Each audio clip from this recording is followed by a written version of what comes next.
ये पूरी कहानी अब धीरे धीरे अपनी सबसे अहम मोड़ की तरफ बढ़ रही है, जहां किसी को भी अपने खिलाफ बोलने या खड़े होने का मौका नहीं मिलने वाला। हर चाल बहुत सोच समझकर चली जा रही है, क्योंकि असली खेल तभी मज़ेदार होता है जब सामने वाले को उसकी ही रणनीति में उलझा दिया जाए। इसी सोच के साथ अब हालात ऐसे बन चुके हैं कि देव दोबारा उसी घर में लौट आया है, लेकिन ये वापसी सिर्फ एक आम वापसी नहीं है। आने वाले एपिसोड्स में देव के सामने उसकी माँ चंद्रिका की असल सोच खुलकर आने वाली है। जिस ममता और प्यार को वो अब तक सच मानता आया है, उसके पीछे शर्तें, दिखावा और स्वार्थ छिपा हुआ है। इस पूरे खेल में वसुधा की भूमिका सबसे ज़्यादा अहम हो जाती है, क्योंकि वही है जो हर रिश्ते को अपने फ़ायदे के हिसाब से इस्तेमाल कर रही है। वसुधा ने चंद्रिका से ये वादा किया है कि 15 दिनों के अंदर उनका बेटा उन्हें वापस मिल जाएगा। बाहर से देखने पर यह एक बड़ा त्याग और एहसान लगता है, लेकिन अंदर ही अंदर वसुधा की सोच बिल्कुल अलग है। देव इस वक्त एक ड्राइवर की नौकरी कर रहा है, जबकि वो एक बहुत बड़े और अमीर परिवार से ताल्लुक़ रखता है। इतनी दौलत, नाम और रुतबा होने के बावजूद वो एक साधारण इंसान की तरह जिंदगी जी रहा है।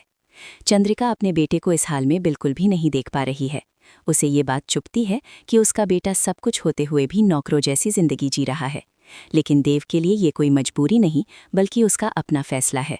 वो वसुधा से बेहद प्यार करता है और उसी प्यार के कारण उसने ये जिंदगी चुनी है।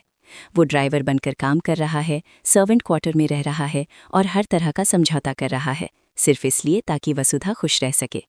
दूसरी तरफ वसुधा का स्वभाव पूरी तरह बदल चुका है। वो एक तरफ चंद्रिका के सामने आदर्श बहू और समझदार महिला बनने का नाटक कर रही है, लेकिन असलियत में वो पत्नी होने का कोई भी फर्ज नहीं निभा रही। घर में वो खुद को एक काम करने वाली नौकरानी की तरह दिखाती जरूर है, लेकिन ये सब भी सिर्फ दिखावा है, ताकि लोगों की सहानुभूति मिल सके। अब वसुधा खुलकर ये जताने लगी है कि उसे सादा जिंदगी नहीं चाहिए। उसे अमीरी, ऐशो आराम और रुतबे वाली जिंदगी चाहिए। वो देव को ड्राइवर की नौकरी करते हुए देखना भी नहीं चाहती, बल्कि वो चाहती है कि देव ऐसी नौकरी करे जहां मेहनत ज़्यादा हो और इज्जत कम। यही नहीं, वो देव के फैसलों पर भी सवाल उठाने लगेगी। इसी बीच ऑफिस में एक अहम मीटिंग होती है, जहां देव का पहुंचना बहुत ज़रूरी होता है।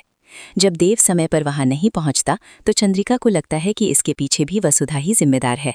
उसका गुस्सा एक बार फिर वसुधा पर निकलता है, लेकिन हालात तब बदलते हैं जब देव अकेले ही निवेशकों तक पहुंच जाता है और उस डील को सफलतापूर्वक पूरा कर लेता है, जिसे सभी नामुमकिन मान रहे थे। ये साबित हो जाता है कि देव कमज़ोर नहीं है, वो काबिल है, समझदार है और हर मुश्किल से निकलने की ताकत रखता है। उसकी सबसे बड़ी कमज़ोरी सिर्फ उसका प्यार है, जिसने उसे अंधा बना दिया है।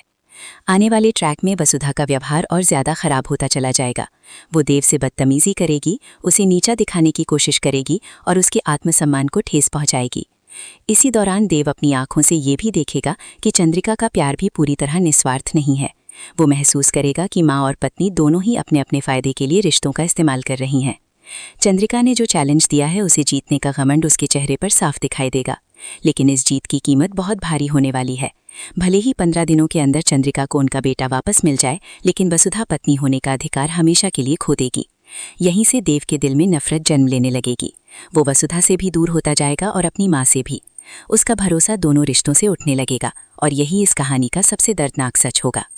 अब देखना यह है कि जब देव को हर सच्चाई एक एक करके पता चलेगी, तो वो कौन सा फैसला लेगा और ये रिश्ते किस मोड़ पर जाकर टूटेंगे या बदलेंगे।